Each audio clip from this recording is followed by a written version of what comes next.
Oke, gimana sesinya tadi? Gimana belajar nggak kalian? Ini udah pada lemas capek berdiri yang di atas ya? Oke, jadi kita akan masuk ke sesi selanjutnya langsung aja. Boleh ditolong di set dulu kursinya. Kali ini kita akan kedatangan tamu yang luar biasa, tetapi kurang satu orang ya.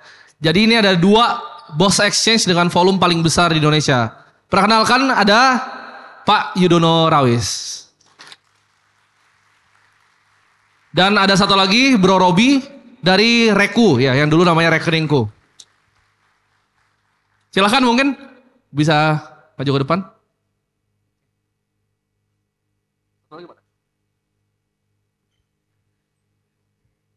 Thank you dah, datang dah. Thank you. Rame ya.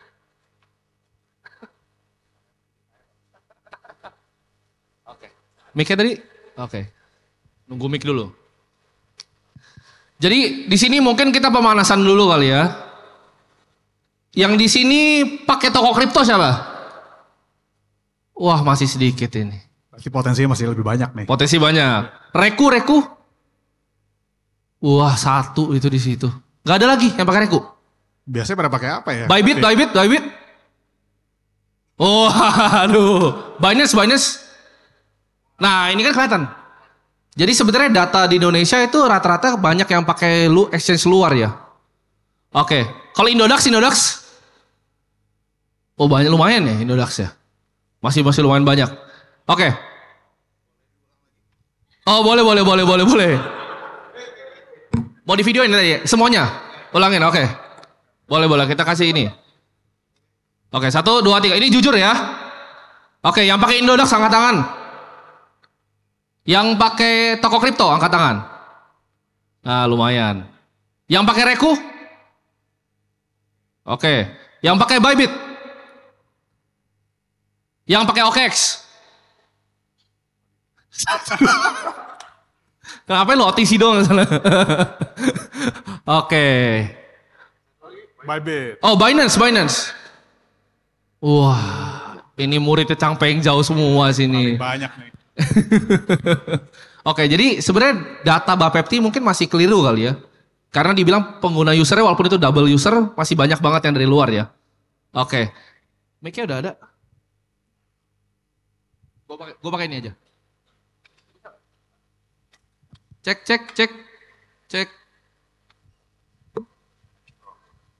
Oke, gue pakai ini aja.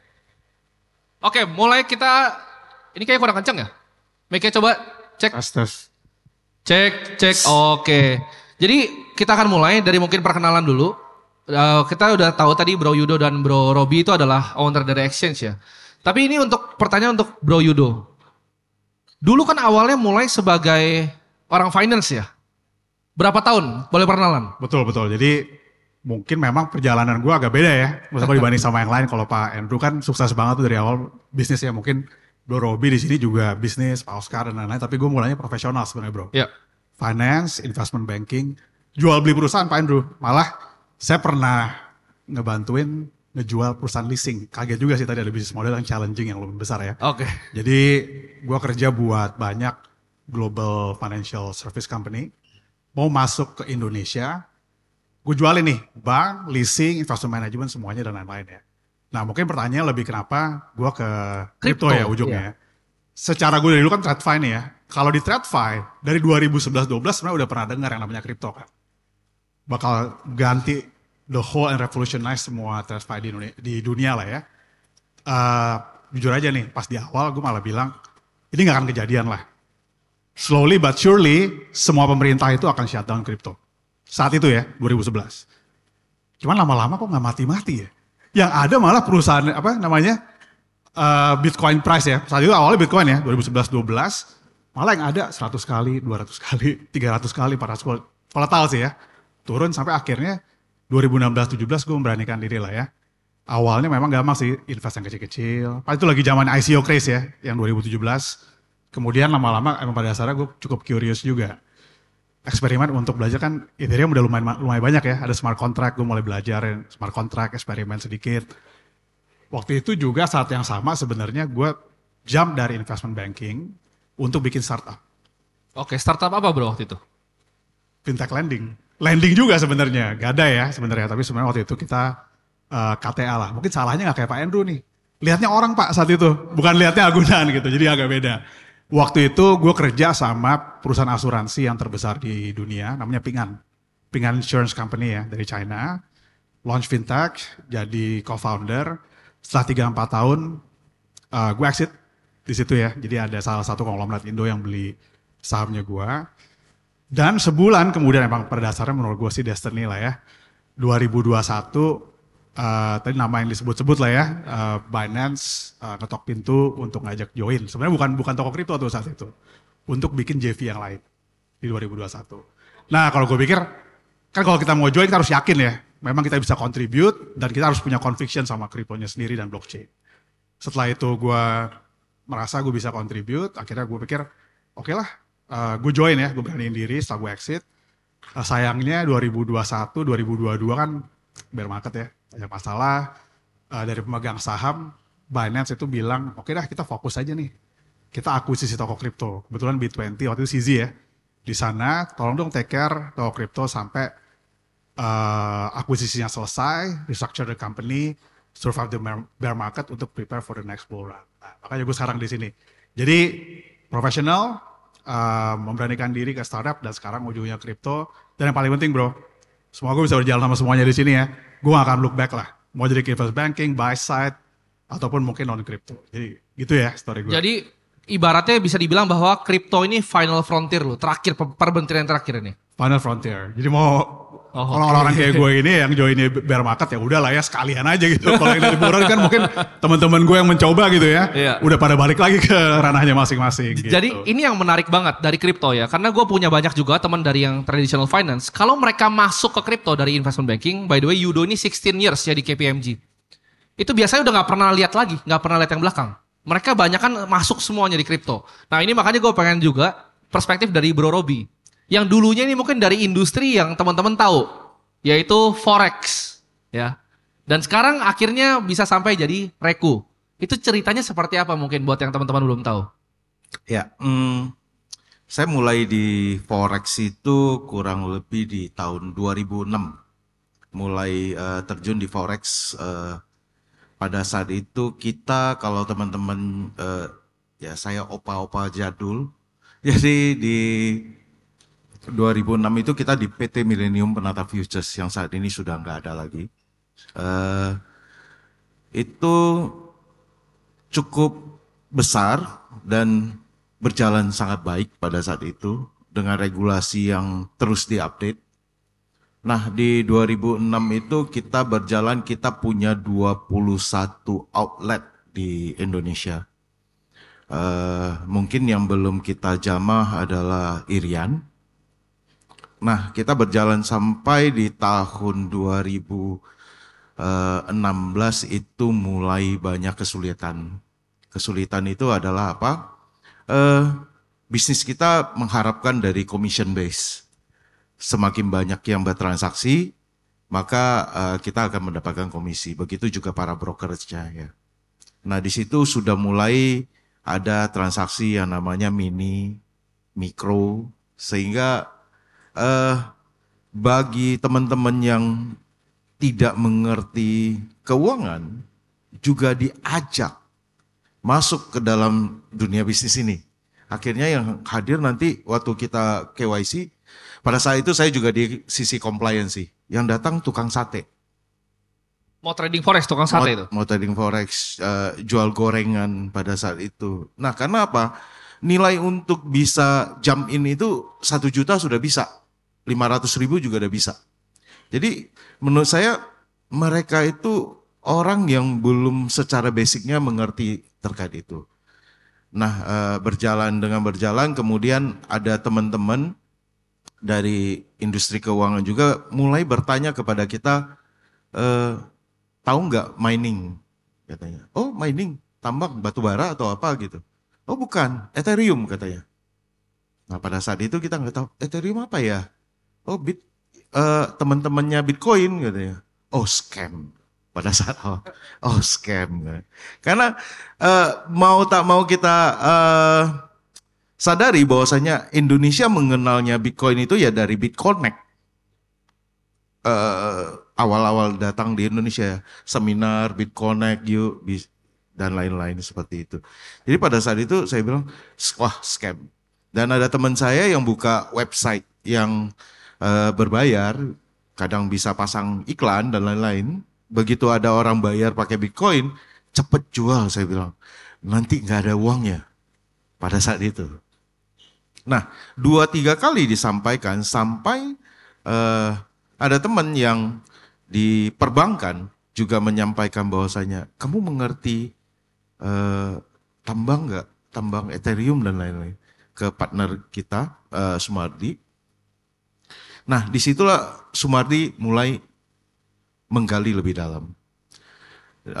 Dia hobi komputer dan explore demi explore, ternyata wah ini bisa jadi something gitu loh. Akhirnya pada saat itu kita di 2017 itu mau cari VGA, minta karyawan juga untuk bantu cariin, di mana-mana kosong VGA. Nggak mungkin VGA itu bisa kosong. Berarti minat VGA untuk mining itu makin besar ya. Akhirnya saya dengan Fung ke Glodok, ETC dan lain-lainnya hunting VGA. Jadi berdua tentengin VGA, harganya walaupun double triple, tapi kita mencoba pada saat itu. Nah, melihat hasil yang ada, kita mulai mengajak beberapa teman-teman lain, mau nggak? Terus ada yang punya pabrik dan lain-lain, kita bisa dapat listrik yang lebih murah. Akhirnya kita bangunlah pabrik pertambangan Ethereum di daerah Cibitung pada saat itu. Nah di Cibitung kita punya 2000 unit GPU, kita mining Ethereum di situ. Nah mining ini pada saat itu untuk mendapatkan token itu nggak susah. Ethereum itu sehari kita bisa dapat 200 Ethereum, 300 Ethereum pada saat itu. Di mana harganya masih 700.000 di 2017 ya, 700.000, 800.000, naik 1,2 dan so on. Mining, nah mau jual nih, mau jual ke beberapa teman yang sudah di awal. Saya mau jual ke Pak Oscar nih ceritanya pada saat itu. Ya di bitcoin.co.id pada saat itu. Kita mau jual, namun pada saat itu mungkin kompetisi harga dan lain-lainnya terhadap global masih punya spread yang kalau kita lihat itu di 2017 mau arbitrase itu enak sekali di Indonesia. Karena kita bisa beli murah di luar, kalau ada koneksi jualnya di Indonesia dengan yang dan lain-lain seperti itu. Nah kita lihat gapnya terlalu besar dan kita pernah melakukan hal seperti itu. Kalau misalnya teman-teman di sini yang trading forex sudah lama pasti tahu lah ya, MT4 dan lain-lainnya itu sebuah sistem yang luar biasa di situ. Nah kita bisa menjalankan itu. Akhirnya kita putuskan Pak Sumardi ngajak, ayo bareng kita jalanin. Nah kita bangunlah yang namanya rekeningku.com pada saat itu. Dan berjalan pada saat itu kita berjalan dengan 5 orang. Untuk menjalankan itu kita launching di 2018. Kemudian 2019 kita dapat license-nya dari Bapepti untuk sebagai terdaftar. Dan kita berjalan sampai hari ini bareng dengan Mas Yudo. Oke, jadi sejarahnya unik ya. Berarti Reku itu ada cuman buat nge-off-ramp Ethereum yang di mining. Jadi kalian bisa bayangin seberapa besar Ethereum-nya. Sampai bikin exchange sendiri. Untuk ibaratnya nge-off-ramp uangnya keluar. Nah ini tapi menarik. Mungkin kita akan tanya teknis nih. Cara kerjanya exchange seperti apa? Kalian tuh beneran pegang barangnya atau enggak? Kan itu yang kalian tanyain ya. Banyak yang ada yang takut nggak pegang di exchange? Yang self custody coba katakan self custody. Yang uangnya semua di exchange manapun. Banyak ya. Oke. Tapi kalian tahu nggak sih sebenarnya cara kerjanya gitu. Jadi gimana, Mas Yudo? Exchange tuh pegang barang nggak sih kalian? Atau cuma angka doang tuh? Kan ada tuh exchange seperti sebenarnya. Oke, jadi kalau exchange kan pada dasarnya itu cukup simpel ya. Kita fasilitasi orang yang mau beli kripto sama yang mau jual kripto ya. Sayangnya sekarang semuanya masih ada buy sama sell-nya nih, buttonnya ya, masih kayak Pak Andrew tadi gitu. Nah, sebenarnya pada dasarnya memang kalau exchange kan semua udah tahu lah ya di sini, dimulainya dari deposit fiat kan ya. Dimana kita bisa ambil, berarti ada customer fund memang dari segi fiat, dan itu masuk di exchange. Nah, di saat itu ada pembelian dan penjualan, tentunya itu jadi ada crypto aset kan. Nah, di crypto aset itu yang sebenarnya ada rebalance, part yang memang masuk di custody gitu ya. Dan di situ kita memang pegang barangnya. Nah, mungkin yang semuanya di sini pada mau ini ya, mau tahu ya. Risiko terbesarnya exchange cukup simpel sih. Udah ada kan bad actor-nya udah ada nih yang paling besar ya, itu FTX. Di mana barang yang dipegang itu ditradingin lagi. Keluar dari exchange, ambil too much risk. Dengan demikian saat mau diambil lagi sama customernya, jadi kayak Bank Senturi kan. Kalau di Indonesia, mungkin di sini jangan-jangan pada nggak tahu Bank Senturi kali ya, masih pada muda-muda. Tapi intinya kayak bank run, ya terus terang aja lah. Semua bank di Indonesia kalau ada yang namanya bank run pasti collapse lah. Mungkin kan. Nah, disitulah makanya memang ada banyak regulation dan lain-lain. Sayangnya exchange itu mungkin nggak ada yang namanya MKBD lah atau Tier 1 Capital Regulation dan lain-lain. Pada dasarnya, iya kita megang barang. Ya. Kalau di toko crypto, for sure kita nggak akan trading customer fund. Oke, ini menarik banget. Ini pertanyaan mungkin agak sedikit beda. Saya akan tanya sedikit dari angle Forex nih untuk Pak Robi. Karena saya pernah bikin konten. Ada yang pernah lihat konten Forex-nya nggak? Ada yang pernah lihat di TikTok? Belum pernah lihat ya konten Forex gue. Yang gue bahas cara kerjanya. Ada yang pernah lihat? Oh, ada beberapa ya yang pernah lihat. Nah, kalau misalnya Forex di Indonesia sendiri yang saya ketemu dari beberapa teman saya, ada teman juga yang punya exchange Forex. Itu banyak kan price feeding. Di mana mereka nggak punya barangnya. Banyak yang orang Forex salah paham yang saya maksud. Kita masukin berapapun uang ke sana, itu nggak akan pernah gerak. Apakah betul Pak Robi seperti itu? Forex itu nggak pernah ada barang, 100% nggak pernah ada barang. Ini dari orang yang punya exchange Forex ya? Itu semua ada feeding price. Jika kalau misalnya mungkin yang paling gampang kita lihat kalau gold dan lain-lain ataupun fiatnya itu terlalu besar ya menurut saya. Misalnya kita mau ngomongin US dollarnya ataupun euro ataupun Swiss franc dan lain-lainnya, itu terlalu besar. Kita lihat dalam hal Nasdaq dan lain-lain yang kita transaksikan, indeksnya yang kita transaksikan, itu berapapun miliar yang kita masukin, ya kalau dia diem aja. Karena kita sistem yang ada transaksi forex di Indonesia itu ada feeding price. Jadi berapapun yang bergerak itu tidak mempengaruhi, terkecuali PALN, stok US. Yang dimana saat ini yang stok US yang di Indonesia ini, dia bekerja sama dengan bursa luar negeri. Ada Alpaka, ada SKX dan lain-lainnya. Di mana berapapun stok US yang kita beli di sini akan disalurkan amanatnya ke bursa luar negeri, sehingga itu tercatat seperti itu. Oke, jadi kalau forex kebanyakan bahkan price feeding ya. Kalau di kripto sendiri, itu kan tadi Mas Yudo bilang bahwa exchange itu nggak boleh tradingin barang. Tapi regulasinya saya mau nanya nih regulasinya. Apakah boleh tradingin balance sheet yang kalian punya dari hasil keuntungan? Boleh Mas. Oke, sebenarnya kembali lagi kalau kita mengharapkan seluruhnya adalah liquidity, itu pasti nggak cukup. Coba teman-teman yang ada hadir di hari ini, yang suka trading altcoin berapa orang? Yang suka trading altcoin? Oke. Untuk Bitcoinnya berapa orang? Oke, kita ambil yang Bitcoin saja. Ya. Hari ini berapa banyak yang ingin buy? Pilihannya cuma ada satu, bukan yes or no. Mau beli Bitcoin hari ini berapa orang? Berarti yang nggak beli Bitcoin hari ini atau mau jual Bitcoin hari ini berapa orang? Ini harus ada jawaban. Harus ada. Yang beli berapa orang? Yang jual berapa orang? Coba ayo. Yang beli hari ini berapa orang? Yang beli. Oke. Yang beli. Ada di atas 50%? Ya. Oke. Yang jual hari ini Bitcoin berapa orang? 1, 2, 3. Oke. Kalau yang mau beli banyak. Yang mau jual nggak ada. Siapa yang mau datang ke platformmu? Artinya platform ini sedikit banyak harus menyediakan liquidity. di mana harga itu harus ada satuan acuan harga, bisa diambil dari mana saja global. Selama itu feeding price-nya Chengli, oke, maka si penyedia platform ini akan menyediakan barang untuk bisa dijual kepada teman-teman yang mau beli.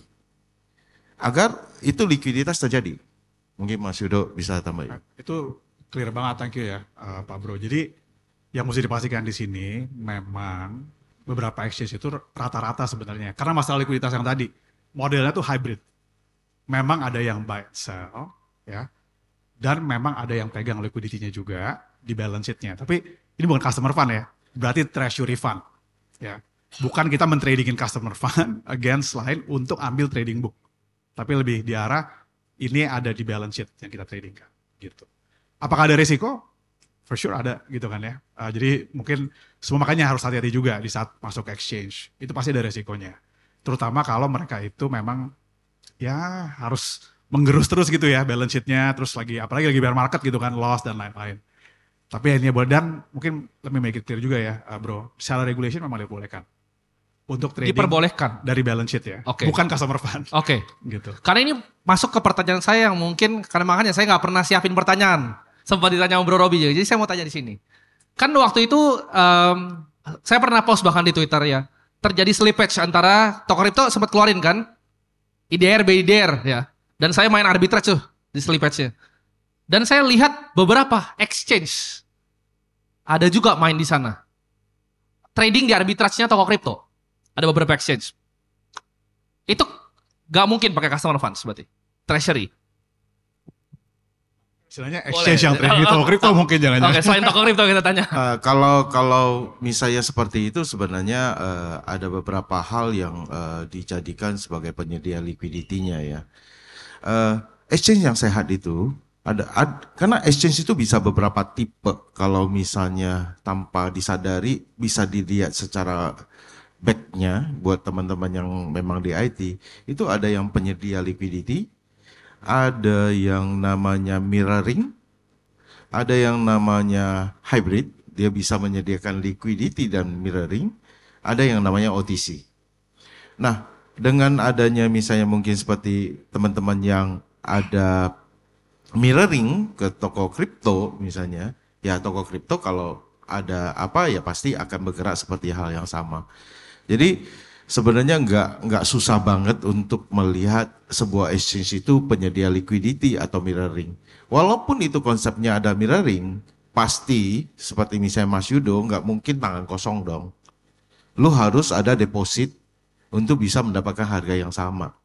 Jadi bukan teman-teman bisa ngambil barang tapi tanpa bayar ke Mas Yudo juga nggak mau. Lu orang nggak bayar mah gua jebol-jebol dong gitu loh. Jadi udah pasti ada gitu loh. Untuk fund-nya udah pasti Mas Yudo juga menjaga dan mengawasi bagaimana agar transaksi ini aman. Jangan sampai dan di sini tapi uangnya nggak ada. Pasti harus ada. Oke, kita ngomong liquidity providing dan untuk di exchange ya, ini mungkin agak sedikit teknis juga. Tapi banyak yang exchange di Indonesia, liquidity itu dari Binance bahkan. Nah jadi ini pertanyaan yang mungkin semua orang mau tahu. Jadi kita tanya aja sama orang yang punya direct access-nya ke Binance. Mas Yudo, apa sih yang sebenarnya sekarang tuh lagi terjadi dengan Binance? Dan gini, kalau misalnya Binance, amit-amit ya, amit-amit, Binance jatuh nih. Banyak exchange tadi, mirroring dan liquidity pool-nya yang kalian kira mereka punya sendiri, mereka nggak punya, mereka minjem Binance. Apa yang terjadi dengan toko kripto dan exchange-exchange lain yang demikian? Mungkin saya klarifikasi dulu ya. Iya. Saya nggak punya akses banget ke Binance sih. Oke. Tapi mungkin saya bisa kasih pandangan lah ya. Oke. Mungkin yang pertama dan mungkin yang sama lah ya, saya bisa berpikir dari segi exchange yang lain. Sebenarnya exchange di Indonesia, kita semua kan punya, termasuk toko kripto ya, kita punya balance sheet-nya sendiri, kita punya cash in the bank sendiri, kita punya liquidity dan semuanya harus ada di Indonesia. Karena ada peraturannya kan ya. Jadi mirip lah sama bank, sekuritas, aset management. Kita juga harus punya semua liquidity ini yang ada di Indonesia. Di luar, maksud saya liquidity order book-nya kita ya. Jadi benar-benar cadangan yang ada di balance sheet-nya kita. Nah, itu satu. Jadi kalau dari sisi kita bisa bilang dari manajemen liquidity-nya kita sih cukup sufficient lah gitu ya. Untuk bisa meet customer Malah bisa dibilang sebenarnya cukup ekses gitu saat ini. Nah, mungkin saya boleh komentar sedikit ya soal Binance ya. Gini, mungkin secara umum aja deh gitu, karena saya nggak benar-benar tahu di dalamnya. Tapi gini, ingat gak sih di sini, siapa di sini yang ingat drama di tahun 2021 ya, kalau nggak salah ya, Oktober apa November? Di saat ada satu exchange yang jatuh hanya karena tweet. Ingat gak? Saat itu, ya. Udah tahu kan ya namanya ya, 3 huruf gitu sebenarnya. Nah, tweet kan ya. Jadi sebenarnya benar-benar tweetnya 2 kali 3 kali sih. Pertama-tama dilakukan saat ada fund yang ditarik, ya kan ya. Yang kedua bilang terus due diligence, kemudian nggak jadi due diligence karena ini di tweet lagi langsung kan drop. Ya nggak mungkin drop sehari juga dong. Berarti kan itu sebenarnya problemnya udah lama. Nah, tapi poinnya saya di sini gini sebenarnya, in defense of pemegang sahamnya kita gitu ya. Binance yang nge-FUD berapa kali sih? Setahun, ya kan? Dikejar sama SEC tadi yang bikin nyusap ya ke 25.000 dan lain-lain. Ya sebenarnya di FUD-nya banyak banget sebenarnya. Apakah ada problem sampai kehilangan market share, harus tutup pasar dan lain-lain? Pasti ada, udah dari koran kan ya. Tapi kalau emang exchange-nya itu jelek, di FUD berkali-kali tapi masih operating dan kasih likuiditas, berarti itu harusnya cukup strong. Gitu. Itu pembelaan gue ya. Binance, buat Binance berarti ya. menurut lu Binance solvent? Solvent. Oke, Iya. kita ambil pandangan berbeda. Kalau menurut Bro Robi, walaupun dari luar nih, pengamat yang punya exchange. Ya, Karena gini kan, kemarin bahkan di acara-acara Singapura, itu banyak banget, omongannya cuma satu topiknya, Binance hancur. Bahkan gue ngobrol sama banyak hedge fund manager, beberapa analisnya mereka, market maker semua ngomongin hal yang sama. Katanya nggak akan survive. Ada yang bilang seperti itu narasinya. selama tidak menyentuh dana nasabah, itu exchange tidak pernah akan ada masalah. Tapi kalau kita sudah mulai buat earning dan lain-lain, itu kan lu bisa salah invest bro, dan bisa over invest. Sehingga kamu akan menyentuh dana nasabah yang liquid ke tempat untuk tutupi yang mungkin yang udah agak ngacok nih. Nah itu yang selalu menjadi awal muasal exchange itu jadi masalah. Kemudian seperti kita sambung balik dengan Mas Yudo, kan koneksi seperti mirroring ini bukan semuanya harus ke toko kripto. Jadi bukan berarti di saat toko kripto ada lagi mau maintenance, yang lainnya juga harus maintenance. Tergantung dia ada koneksi ke berapa mirroring dia ya, bisa colok kiri nanti colok kanan, yang ini kan tetap hidup gitu loh. Nah itu sih sistem perdagangan exchange. Sebenarnya pedagang aset kripto itu bukan tempat nyimpan duit. Jangan salah kaprah. Pedagang itu ya tempat jual beli aset kripto. Sudah jual, sudah beli. Kemudian yang jual uangnya ada silakan ditarik misalnya, karena setelah dapat fiat itu kan penempatannya di clearing, kita juga nggak sentuh. Nah kalaupun ditarik buat kita juga nggak ada efek yang mengganggu keuangan kita. Kalaupun kriptonya nggak ditarik, itu sebenarnya sebagian jadi beban kita loh. Kita harus cross check, harus balancing, harus dan lain-lain, sehingga posisi saldo nasabah itu harus selalu aman. Karena 24 hours kita juga dipantau, gitu loh. Jadi itu sih. Jadi pedagang itu bukan tempat nyimpan aset kripto. Tapi buat beberapa teman-teman yang mungkin kalau menyimpan sendiri, khawatir private key nggak bisa jaga, handphone juga banyak aplikasi-aplikasi yang tambahan istilahnya. Jadi daripada nggak bisa secure, ya kita bantu secure gitu loh. Seperti itu sih keluar lebih. Oke, menarik banget. Tapi kan seperti dibilang walaupun nggak semuanya nyolok dari Binance, tapi kemarin kan Binance pernah maintenance tuh. Saya lihat ada banyak tuh yang maintenance juga soalnya. Jadi berarti ada yang coloknya bahkan cuma Binance doang gitu kan. Ya mungkin ada cuma single aja kan. Iya. Colokannya cuma single aja. Oke. Karena semakin banyak dicolok, Bro Timothy kan harus keluarin budget semakin besar kan. Depositnya kan semakin gede gitu loh, semakin banyak gitu. Oke, menarik banget. Nah ini pertanyaan mungkin teman-teman banyak juga nih yang tanya ini tentang BNB. Apakah ada kemiripan nih? Karena kalau saya lihat secara awam nih, dari chart aja, itu identikal dengan FTX sekarang. Di area 200 ini. Ada yang bilang bahwa Binance itu cuma floating bubble dari BNB. Bisa kasih tanggapan atau tidak Mas Yudo? Aduh, saya benar-benar nggak bisa pikirin ya. Tapi mungkin saya bisa share menurut pengetahuan saya lah ya soal BNB. Jadi kalau BNB sendiri kan sebenarnya udah lihat tuh ya ada yang tim smart chain-nya dan lain-lain. Mereka masih actually di bear market ini di bear smart chain-nya itu masih terus investing sebenarnya di project ya. Kita lihat gitu. Terus yang kedua, kalau kita lihat juga di tahun ini yang terakhir juga ada yang baru kan ya, Meme ya. Itu launch pool-nya masih jalan terus sebenarnya gitu. Jadi masih terus. Kalau saya ngeliat malah mungkin agak ya biar bagaimanapun juga kan memang ada pressure dari apa namanya yang soal SEC ya yang di US, kemudian ada rumor yang soal apa namanya Department of Justice. Jadi saya pikir tuh pressure masih ke arah sana sih. Tapi kalau kita lihat apa namanya dari orang-orang di luar sana yang ngelihat dari future-nya BNB, actually kalau kita lihat ya di luar ini ya, di luar the whole FUD dan lain-lain, masih banyak banget loh yang bullish gitu soal BNB ya, kalau saya lihat sih. Oke. Gitu. Oke, ini mungkin bisa dijawab sama bro-bro sekalian. Business exchange di Indonesia itu sebenarnya masih menarik nggak sih untuk orang tuh berbisnis exchange? Bisa dijawab Bro Robi? Oke, sebenarnya bagi kami dengan Mas Yudo banyak tantangan. Saya setuju dengan Bos Andrew tadi bilang yang paling penting bagaimana kita bisa serve pengguna kita ataupun klien kita. Saat ini yang kita ketahui adalah kenapa bisa teman-teman lebih demen trading di Binance ataupun di luar dan lain-lainnya.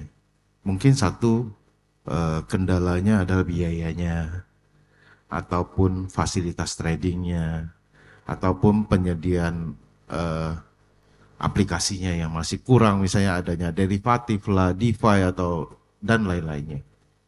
Nah, itulah kita yang namanya terus berusaha untuk menemukan komposisi mana yang terbaik. Saat ini misalnya sudah hadir 3 ekosistem baru, ada bursa, clearing, dan custody. Secara keamanan dan kenyamanan itu sudah terjaga. Itu satu PR yang sudah selesai, walaupun PR ini menambah PR yang baru nih. Nah, setelah PR baru ini selesai, bagi secara keamanan bagi dana nasabah itu sudah selesai, kita masuk ke dalam sisi tax. Teman-teman harus pahami bahwasanya tax ini memberikan kita kelonggaran yang luar biasa. Kita nggak perlu kucing-kucingan. Tapi hadirnya tax ini juga ada menyediakan ujungnya yang belum diselesaikan. Kemudian perdagangan ilegal misalnya, yang kita bilang pedagang ilegal. Nah, kita mau beresin misalnya. Kenapa pedagang ilegal itu nggak dagang di Indonesia saja bahasanya gitu loh. Kenapa mereka lebih demen di luar? Tidak mau masuk ke Indonesia untuk mendapatkan regulasinya. Nah, kita berusaha untuk menyelesaikan tapi kan menambah PR yang lain lagi. Nah, PR yang lain ini adalah apa? Biaya. Jadi misalnya hadirnya 3 ekosistem baru, pasti biaya di bursa, clearing, dan custody itu ada. Terus mengenai tax yang harus kita turunkan. Kalau kita bisa turunkan tax ini, biayanya pasti berkurang banyak. Pasti semua arahnya ke biaya kan. Dan yang terakhir, pedagang ilegal. Kenapa mereka nggak masuk Indonesia? Ngapain ke Indonesia? Biayanya belum apa-apanya udah meledak, gimana mau ngerjain itu gitu loh. Lah lebih baik saya masih bisa di luar gitu. Terus servisnya apa? Misalnya ya saya masuk ke Indonesia cuma bisa jual beli doang. Habis itu biayanya gede, nggak bisa mengembangkan industri yang lainnya misalnya seperti hadirnya badan usaha. Kemudian bagi foreigner juga nggak bisa di Indonesia misalnya. Nah ini kan beberapa hal yang harus kita sama-sama perbaiki. Jadi nggak ada istilahnya kita saling menyalahkan dari sisi government. Yang paling luar biasa di Indonesia adalah bahwasanya kita punya regulasi.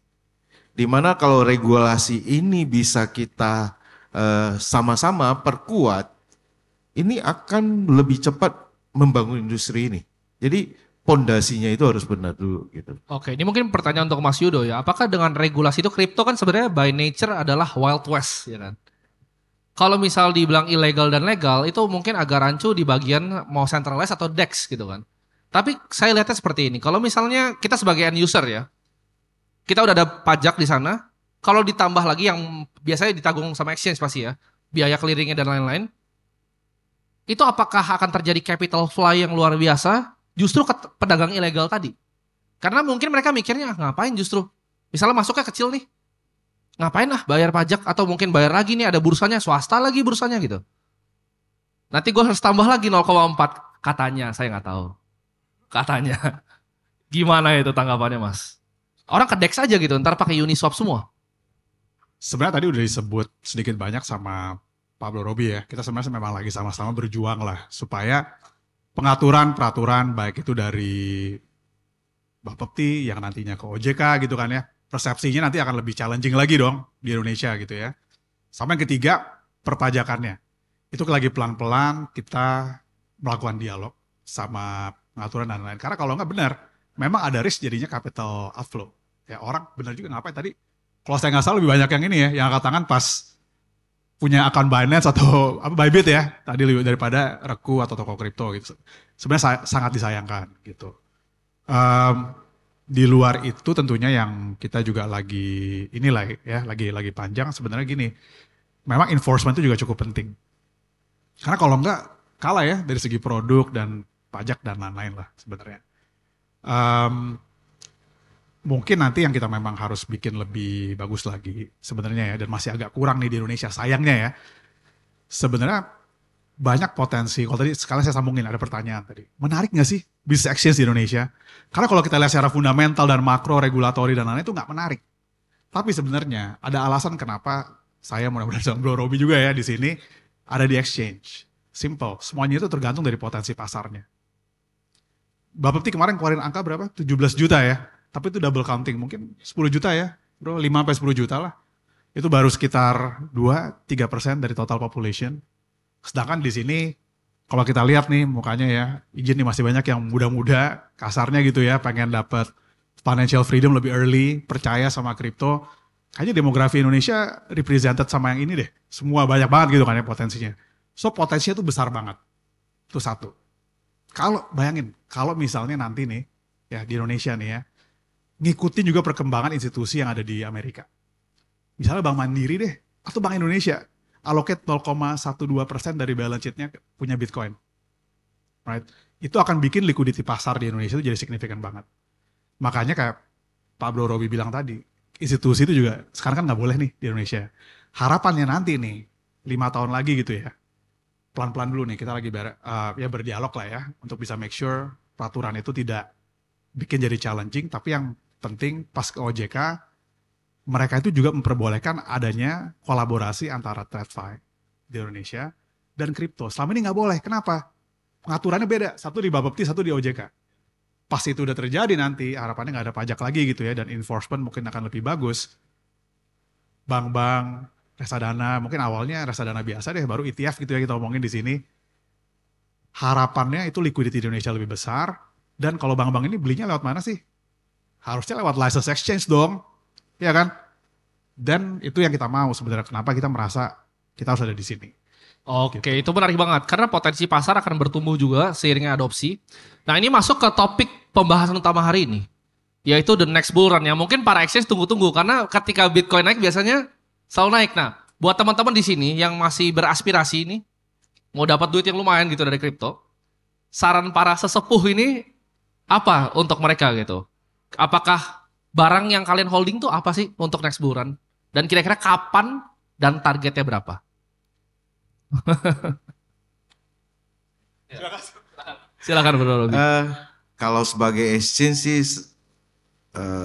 susah ya kalau bilang saya sebagai Bitcoin maksimalis juga susah. Tapi saya demen dengan Bos Andrew, rusain aja tombol sell-nya. Jadi ada kesempatan buy. Kita harus inovasi nih Rob, gimana ya caranya supaya nggak ada sell gitu ya. Jadi tombol sell itu maintenance until 2024 gitu ya, after bulan. Maintenance terus, jadi bisa buy aja. Buy aja gitu. Ya, jadi di maintenance saja sell-nya. Jadi karena menurut saya Buat teman-teman yang baru masuk ke kripto, minimal harus melalui satu circle, yaitu satu kali yang namanya halving. Karena waktu saya pertama kali jamin, wah saya juga kayak bos saya itu jual rugi, begitu ditahan juga rugi gitu loh. Ya kan? Ini kapan mau masuknya ini gitu loh. Waktu beli harganya turun rugi. Waktu jual harganya naik, ini mau kejar yang mana ini?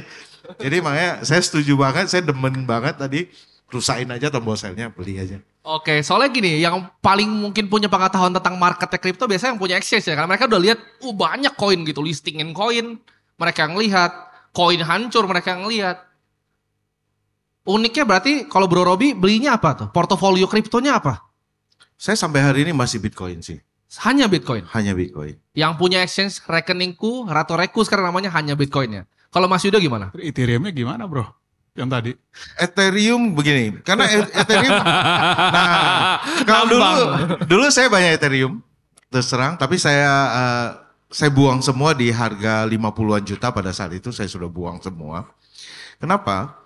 Karena Ethereum ini sebuah aset yang eh,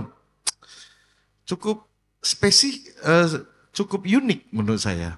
Kenapa? Dia kalau semakin mahal, semakin susah orang untuk pakai.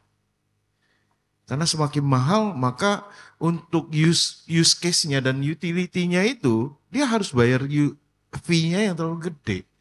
Jadi dia nggak boleh terlalu mahal, juga nggak boleh terlalu murah. Sehingga kalau kita harap dia terlalu tinggi, itu nggak bisa. Jadi yang bisa lebih tinggi itu ada alt daripada Ethereum-nya itu sendiri. Misalnya ada sesuatu yang dibangun di atas Ethereum, di bawah Ethereum-nya sendiri. Nah itu bisa gitu loh. Tapi pondasinya sendiri, Ethereum-nya sendiri itu nggak boleh terlalu tinggi. Kalau udah terlalu tinggi, maka jaringan-jaringan yang ada di bawah ini akan bergerak ke jaringan lain. Pakai Polygon lah, atau pakai jaringan yang lainnya lah, sehingga nggak akan berada di network dia gitu. Jadi itu kendala buat Ethereum kalau dia harga terlalu tinggi. Oke, ini sebagai pandangan dari yang mining Ethereum ya. Dari tahun 2016. Buang semua buat beli Bitcoin. Kalau Mas Yudo seperti apa Mas Yudo? Oke, gue to the point aja, mungkin agak ekstrim ya. Liquid assets-nya saya di luar investment di bisnis, properti dan lain-lain ya. 95% sebenarnya di kripto. 5%-nya ya fiat buat liquidity juga lah ya, sehari-hari. Nah, dari portfolio kripto saya sekitar 70% itu di Bitcoin sebenarnya. Masih pegang ETH juga mungkin ya 10% gitu ya atau 20%. Sisanya of course harus ada TKO dong. Saya kan ada exchange TKO nih, gimana nih kalau nggak ini gitu kan ya. Itu adalah. Nah, bukan trader, jadi saya nggak bisa. Saya beneran buat saya itu nggak boleh tekan sell. Kenapa? Karena kalau di kita sebenarnya emang ada policy kita nggak boleh trading. Otherwise ada banyak isu kan ya di kita. Jadi kalau saya seperti itu. Nah, mungkin ini kali ya, mungkin saya tambahin sedikit gitu kan. Mengenai portfolio management yang paling bagus mah udah ada di sini lah ya. Sama alt testing gitu kan, bahannya udah ada semua.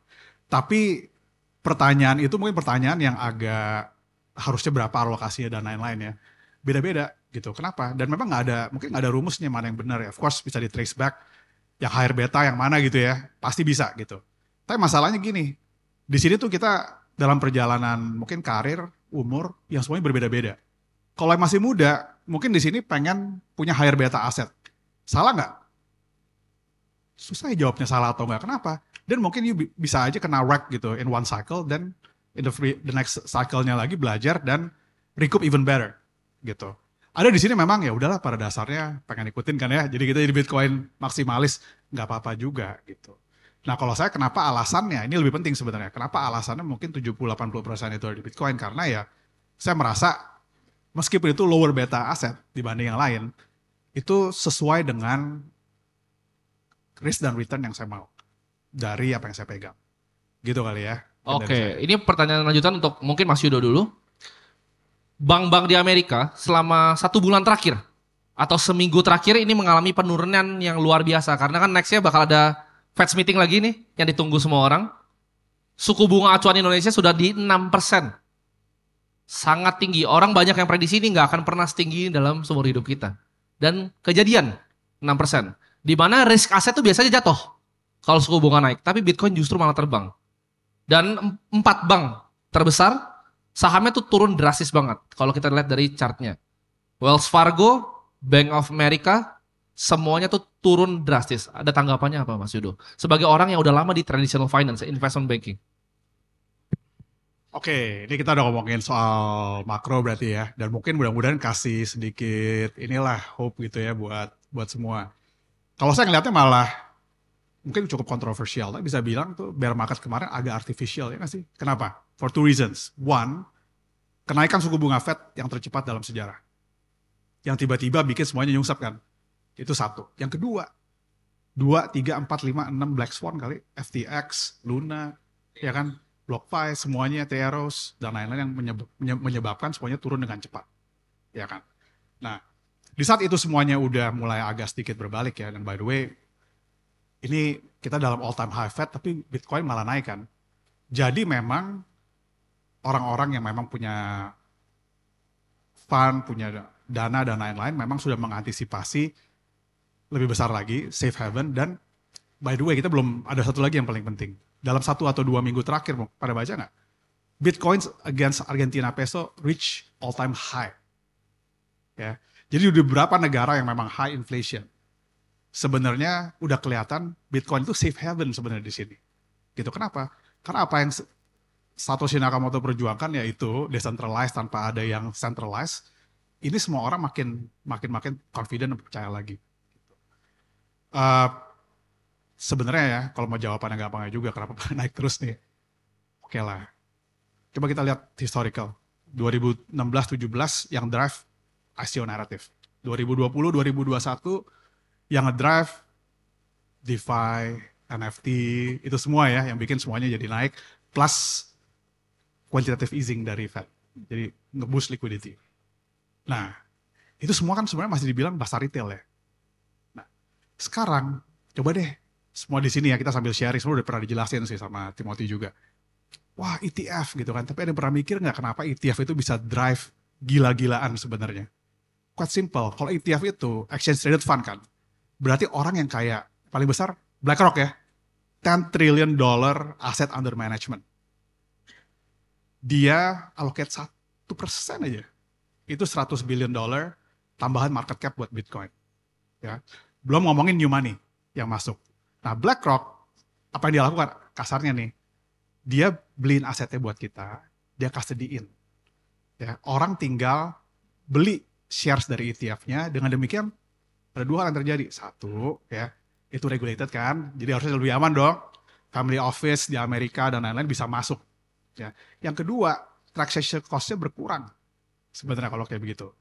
Nah, poinnya saya apa? Ini yang terjadi setelah dari kemarin retail FOMO, sekarang jadi corporate FOMO. Setelah kemarin sebenarnya BlackRock majuin ETF spotnya. Yang FOMO, yang takut ketinggalan siapa aja? Fidelity, ya kan? FunEgg, Invesco, semuanya.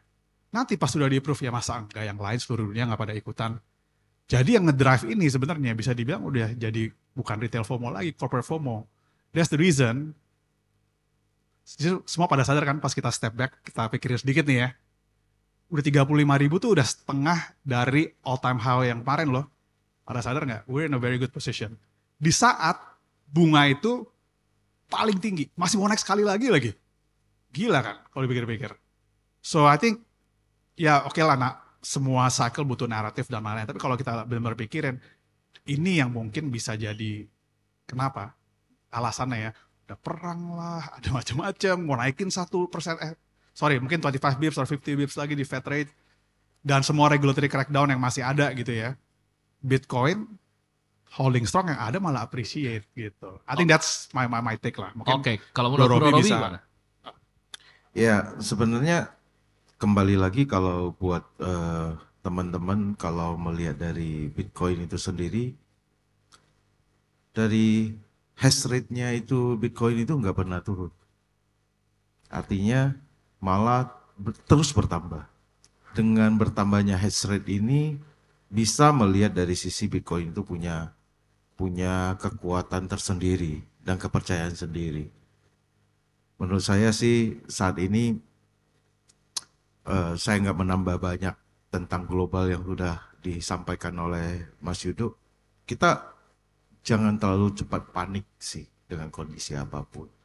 Percayalah apa yang udah kita invest. Supaya kita nggak tanggung-tanggung nyelup. Kalau nyelup jangan hanya sebatas mata kaki. Kalau mau nyelup, nyelup sampai badan. Baru tahu airnya dingin atau nggak dingin. Kalau hanya sebatas mata kaki, kita nggak tahu. Gitu loh. Jadi belajarlah satu circle. Karena menurut saya Bitcoin itu circle-nya cukup pendek, 4 tahun. Circle keuangan yang lainnya mungkin ada sekitar 8 tahun. Jadi ini kesempatan kita untuk belajar Bitcoin itu sangat cepat, 4 tahun. Jadi laluin dulu, kita lihat apa yang akan terjadi gitu. Kalau misalnya targetnya sendiri, mungkin dimulai dari Bro Robi dulu. Target Bitcoin next bull run harganya berapa? Pribadi. Di 2024 sih nggak terlalu banyak ya. Mungkin di akhir 2024 atau 2025 satu kali dari yang sebelumnya all time high. Satu kali. Ya. 2020 itu kapan tuh? 2025 kah? Q1, Q2? Tanya dulu mumpung ada bosnya di sini. Bukan dukun nih ya kan. Kan mining ETH masih murah banget. Kalau saya sih di saat saya punya prinsip begini. Kita boleh cari untung, tapi jangan sampai kita sesali gitu loh. Saya selalu konsepnya di waktu 2021 pun di saat saya cari all time high itu, saya cash out-nya bertahap. Saya buangnya bertahap. Jadi saya di 800 juta saya tarik 50% dari yang ada, kemudian naik lagi 850 saya tarik 50% dari yang ada. Jadi sebenarnya saya ingin enjoy sih. Ingin menikmati all time high-nya itu sampai di mana. Artinya kalau di saat ditanya sama orang, lu cash out di mana? Mau yang di mana gitu pertanyaannya. Kan gitu. Terus lu beli paling mahal di mana? Lu mau taunya di mana gitu. Jadi saya masuknya itu selalu nyicil gitu. Di terakhir waktu dari 800 juta saya juga ada beli, 700 juga ada beli, 600 juga ada beli, sampai di harga 250 juta yang kemarin saya juga ada beli. Jadi saya enjoy naik turunnya sehingga saya nggak merasa, wah saya beli terlalu mahal, wah saya beli begini. Jadi perjalanan kali ini misalnya sekarang Bitcoin 500 tinggi nggak? Tinggi, gue pernah beli di 250 gitu. Jadi murah nggak? Nggak murah, gue pernah beli juga yang di 700 harganya gitu. Jadi kita nikmati semua sih menurut saya. Kalau untuk Bro Yudo sendiri, targetnya Bitcoin berapa? Oke, kalau range boleh ya. Range-nya juga cukup besar nih buat Timothy. Jadi 125 sampai 250 ribu. Gitu. 125 sampai 250 ribu per koin. I think itu untuk Bitcoin. Dari mana ya ada hitung-hitungan sendiri lah. Tapi mungkin yang menarik nih ya, selain harga, sebenarnya kan tadi yang sempat Bro Timothy sempat tanyakan juga kapannya ya. Mungkin prediksi saya bull market next time itu periodenya akan lebih lama. Nggak akan lebih lama banyak, tapi akan spend lebih lama. Kalau misalnya nih ya, contohnya 2021 kemarin kan peaknya November ya. November 2021, kita lihat aja dari sebelumnya, cycle-cycle sebelumnya. Sebenarnya memang periode bull run itu selalu bertambah kok. Ya, kita lihat deh, kenapa alasannya? Ada beberapa hal, dari segi makro, dari segi regulation, dari segi memang adoption dan inovasi yang ada gitu kalau menurut saya. Therefore bisa jadi nih di 2025 mungkin aja belum peaknya. Mungkin 2026 Q1 gitu ya. Tapi akan lebih panjang lah gitu. Itu lebih menarik untuk kita coba lihat ya nanti. Gitu. Justru sampai 2026 nanti ya? Jadi. Gitu. Oke. Tapi enaknya begini, di saat Bitcoin itu going all time high-nya, itu kan kita pasti cash out dikit-dikit ya. Nah, jangan lupa cicilin yang altcoin yang menurut kalian seksi gitu loh. Yang harganya belum naik gitu. Nanti itu abis ini kita bahas detail banget iya. itu abis ini. Jadi istilahnya buy one get one nanti. Oke. Jadi sekarang Bitcoin dulu nih, Iya, nanti Bitcoin jual cicil mulai cari. Iya. Oke, jadi itu kira-kira seperti itu ya persiapan untuk next bull run-nya ya. Sayangnya waktunya sudah kelewatan, orangnya timer situ. Ngumpet gak kelihatan dari tadi. Ya. Setengah jam ya lebih lewat. Luar biasa. Luar biasa. Jadi thank you banget ya untuk Bro Yudo dan Bro Robi. Semoga kita nanti bisa bikin acara-acara bareng lagi. Thank you banget. Jadi buat yang belum ada Reku, bisa sekalian download Reku. Buat yang belum punya toko kripto, boleh juga ya. Jadi buat teman-teman yang mungkin tadi seperti Bro Robi bilang, semuanya emang disarankan self custody. Tapi nggak semua orang punya technical know-how-nya. Kalau nggak tahu, daripada hilang, lebih baik di exchange. Saya juga punya opini tersebut ya. Daripada uangnya hilang, mending kalian taruh di exchange kalau kalian nggak ngerti. Karena sekalinya hilang, ya hilang selamanya gitu. Nggak ada yang bisa cari, nanti kasihan. Kalau udah terbang tinggi tinggal nangis kalian gitu. Oke, jadi thank you banget Bro Yudo. Thank you. Thank you bro. Bentar ya, ada itu. Gimana? Belajar banyak kalian? Nah, jadi sesi penutupnya nanti terakhir, udah pada lapar belum? Iya, nanti kalian makan dulu ya. Jadi sesi terakhirnya adalah tadi. Naratif play-nya apa? Begitu nanti udah kalian bull run, switching, cari yang kecil-kecilnya, bakal dibahas lengkap sama partner gua Bro Alvesting nanti. Ditunggu ya nanti teman-teman semua. Kasih tepuk tangan dulu.